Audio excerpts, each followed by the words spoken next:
In 1939, war broke out in Europe and the Nazis spread across towards England. Who, living in this sleepy village of Tyneham, with 700 years of history and heritage behind them, would have thought that Hitler's war machine would reach across the channel and strike their village down?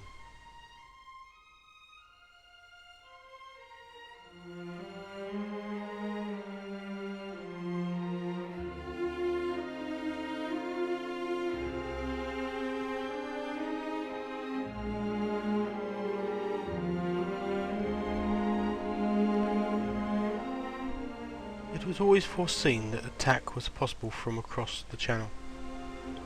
Preparations were therefore made on the beaches. However, when the attack finally did come, it did not come from the sea. It did not come from the sky. It was not the panzers, tanks, or the secret weapons of the Germans that hit the village. The attack came from the British, and from behind them.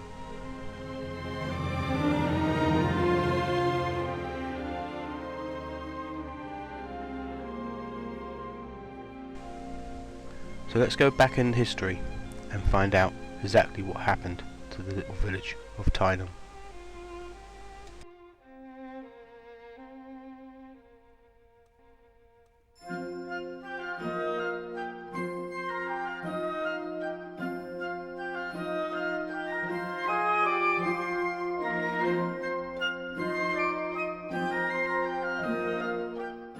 Ever since the First World War, the southern England counties of Dorset had been home to the Royal Armoured Corps, and Tyneham was very close to the existing ranges. There was a great need during the Second World War to train British and American troops in preparation for D-Day landings.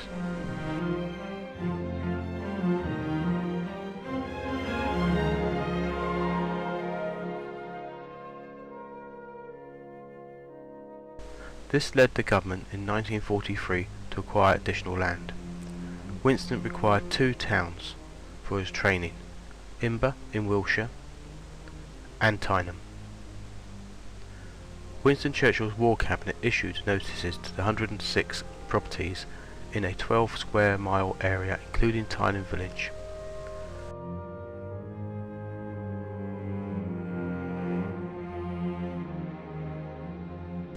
Sunday school teacher Helen Taylor pinned a hastily scribbled note on the church door, reading the following: "Please treat the church and houses with care. We have given our homes, where many of us lived for generations, to help win the war to keep men free. We shall return one day and thank you for treating our village kindly." Just like the people of Imber in Wiltshire, they never returned.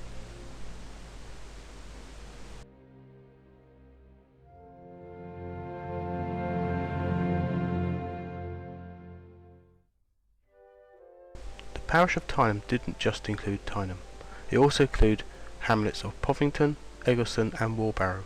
These were all cleared at the same time as Tyneham itself. From the communal efforts of hauling the nets full of mackerel onto the beach, to the making of crab and lobster pot, every man and woman and child played their part. It was said that none of the men learned to swim, their philosophy being that if you were destined to drown, it was better to get it overdone quickly. They were clearly not adverse to taking risks, as smuggling formed a lucrative sideline. The original public telephone box has been identified as a K1 Mark 236 box of 1927, of which about 4,500 were erected. The roof sign dating from 1927. However, this box is a reconstruction, as a film crew whilst making Bill Douglas's 1985 film about Tolpuddle Martyrs damaged the original. National Elementary School was built in 1856, originally to house 60 children. Life was not easy for school children in those days. A school child recalls that the Union flag had to be saluted on entering the school. There was no talking, and even your knuckles were rapped if you held the pen incorrectly. When the Coast Guard station at Warbarrow was closed in 1912, nearly half the pupils left. Numbers remained low throughout the 20s, and eventually in 1932 when attendance had fallen to only 9 children, the school was closed for reasons of economy. The building was then used as a village hall, and the children were taken by bus to Corfe Castle School.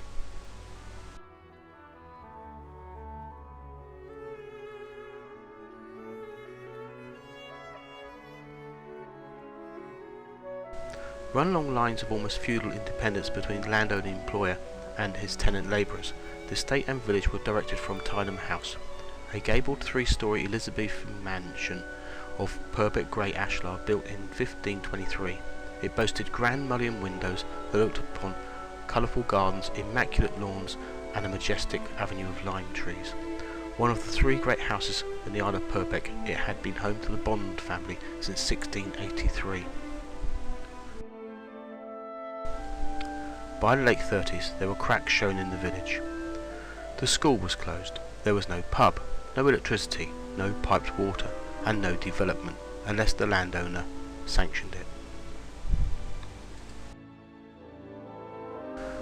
These facts probably made Tyneham very attractive to the MOD and the government at the time. Obviously they only had to pay off one large landowner, and compensation would have been small. This, coupled with the strategic location of Tyneham, probably sealed their fate.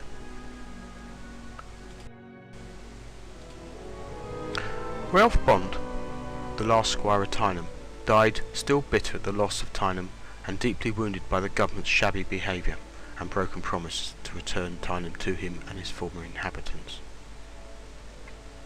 But why didn't the government give Tyneham back?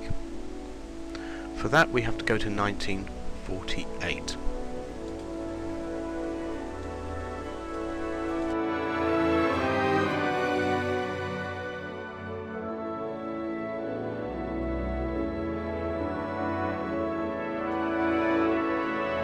By 1948 it was the turn of Clement Attlee's Labour government to break Churchill's promise, declaring, with reference to the emerging Cold War, that Tyneham would have to be retained permanently as part of the Royal Armoured Corps tank gunnery range.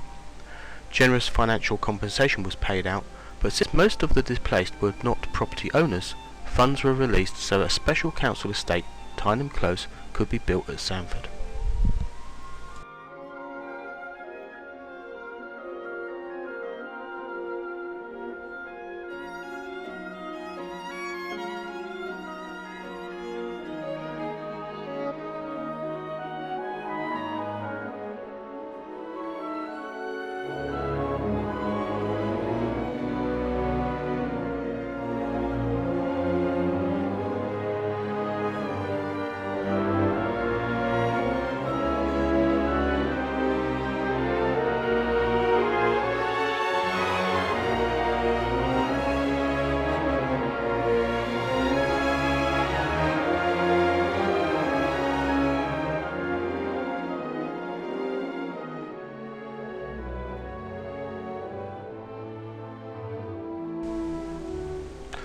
After the war, much was made by the landowners and MPs about the return of the land.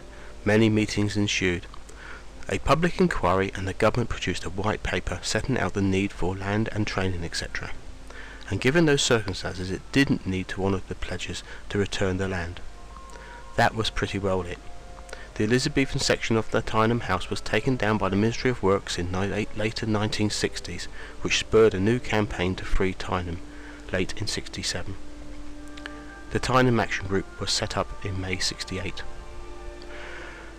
In 1970, the then MP Ted Heath announced the setting up of a Nugent Defence Lands Committee to investigate which part of the Ministry of Defence holdings could be returned to private ownership. Whilst this was going on, the Tyneham Group were bickering amongst themselves, and they finally split into 2 groups. On the 5th of July 1973, the Nugent Committee finally reported, and amongst many conclusions they recommended that the site at Lulworth be released and the gunnery school be relocated at Castle Marson in Dyfed in Wales. The committee could not say what to do with the released land, except it should be protected and enjoyed. While the Nugent Committee had recommended moving the army, local councils and the Dorset County Council did the opposite. They said the local area and workforce needed the army's presence for economic reasons. Dorset County Council in effect had done a U-turn.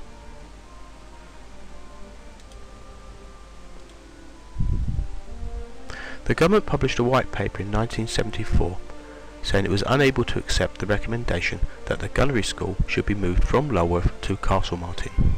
They cited the heavy additional cost of the move and the impossibility of making acceptable arrangements for sharing the facilities between the RAC gunnery school and the German army, who also used the range for tank training.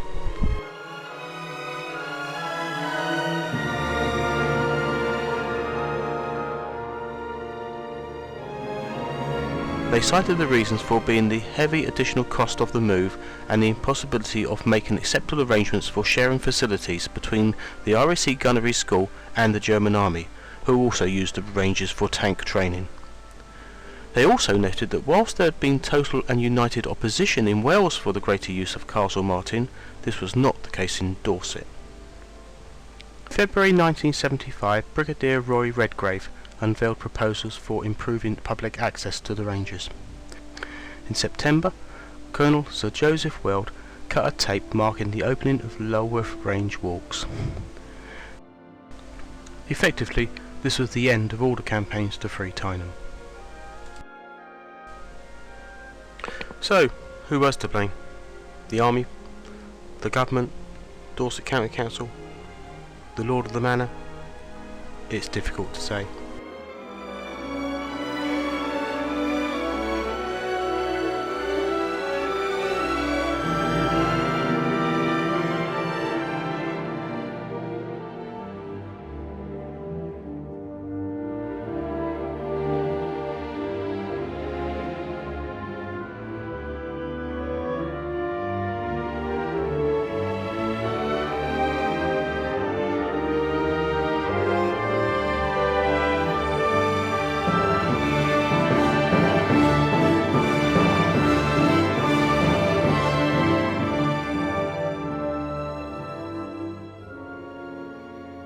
Paradoxically, the fact that Tyneham was kept out of mainstream life meant that the whole area escaped the ravages of modern agriculture and tourism.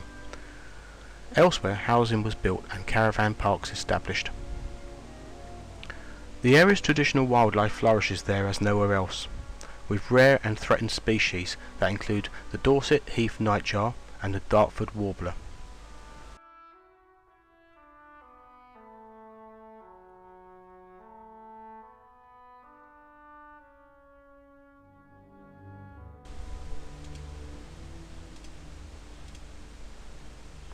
The village remains a monument, a quiet place, a village that's just happy to be hosting some sort of life again.